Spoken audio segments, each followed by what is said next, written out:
Mu isi y'amafilimi y'Abahinde buri mwaka hazamo impinduka nshya.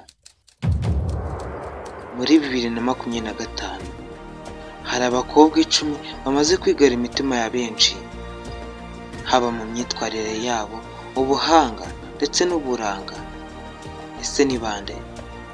Reka tubamenye. Icyo ngusaba ni ukugumana nanjye mpaka ino video irangiye. Reka duhere ku mukobwa uri ku mwanya wa 10. Ku mwanya wa 10 hari umukobwa mwiza cyane, Manush Shirari. Uyu yahoze ari Miss w'isi mu mwaka 2017. Manush ubu yinjiye mu ruganda rwa sinema. Filimi ye nshya Tirani iri mu zitezwe cyane mu mwaka 2025.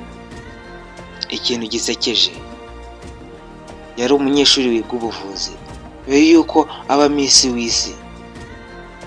Ku mwanya wa 9 hari umukobwa mwiza cyane, Sanjana Sanghi. Sanjana yakomeje kwigaragaza nk'umukinnyi w'umuhanga. Mu mwaka 2025 azagaragara mu mafilimi ya Netflix ndetse na Prime Video menshi.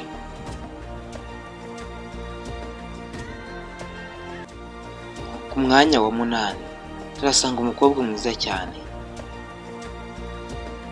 Palak Tiwari. Yagaragaye bwa mbere ku isi nyuma yo gukina filimi Kiss Kabai, Kiss Kijani. Bafite imishinga myinshi mu mwaka 2025 harimo amafilimi ya trailer. Uyu ni umufana ukomeye wa filimi ziteye ubwoba.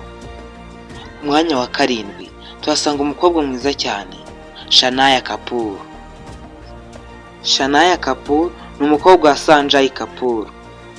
Uyu ni umukobwa mwiza dusanga ku mwanya wa 7 uri kuvugisha abantu mu mwaka 2025. Reka twikomereze ku mwanya wa 6. Ku mwanya wa 6 hari umukobwa mwiza cyane, Rashmika Mandanna.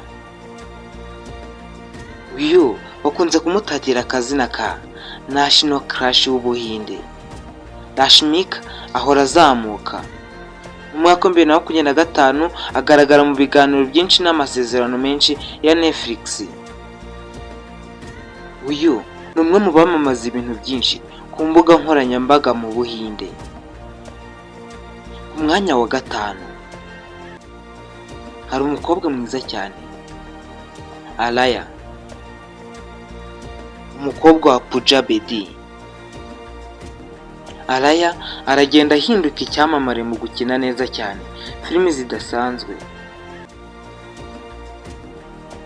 Muri uyu mwaka wa 2025 azagaragara mu bikorwa by'ubutasi ndetse n'urukundo.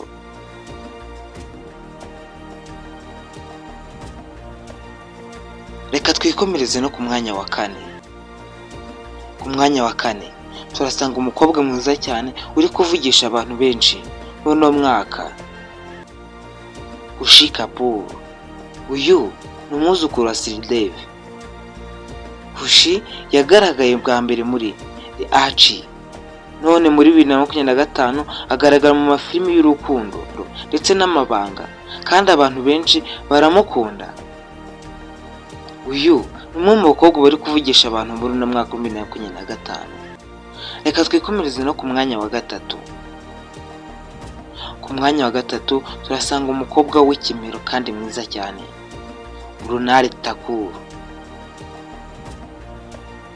Nubwo yatangiye ku mateleviziyo, Mrunal amaze kwinjira mu cyiciro cy'abantu bakunzwe kandi yakinnye filimi zikomeye nka Jase ndetse na Hinana, akabikora mu ndimi zitandukanye.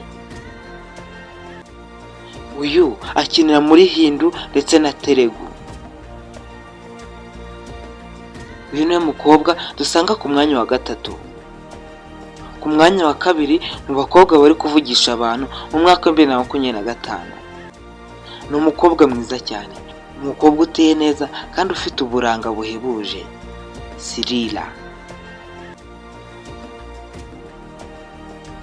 uvuye muri Tollywood, Sirira yigaruriye imitima ya Bollywood mu mwaka wa 2025. Afite imishinga 3 ya filimi z'uruhererekane hamwe n'abakinnyi bakomeye barimo Salman Khan. Uyu Sirira ni umwe mu bakobwa bari kuvugisha abantu benshi muri uno mwaka wa 2025. Reka twikomereze ku mwanya wa mbere. Uyu ni umukobwa udasanzwe kandi ufite impano idasanzwe.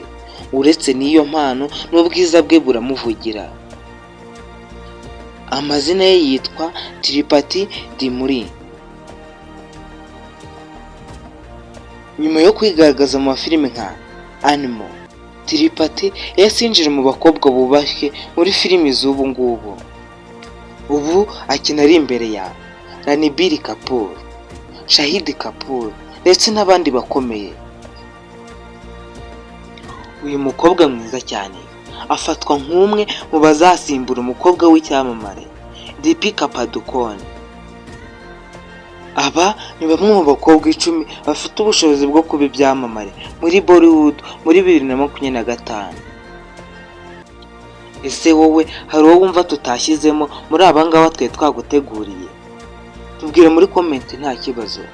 Reka nkwibutse ko iyi channel yitwa Rukizo, tukaba tukugezaho ubuzima ku basitari batandukanye b'abakinnyi ba filime, tukakubwira filime bakinnye ku buryo utazibya gufasha kuzireba.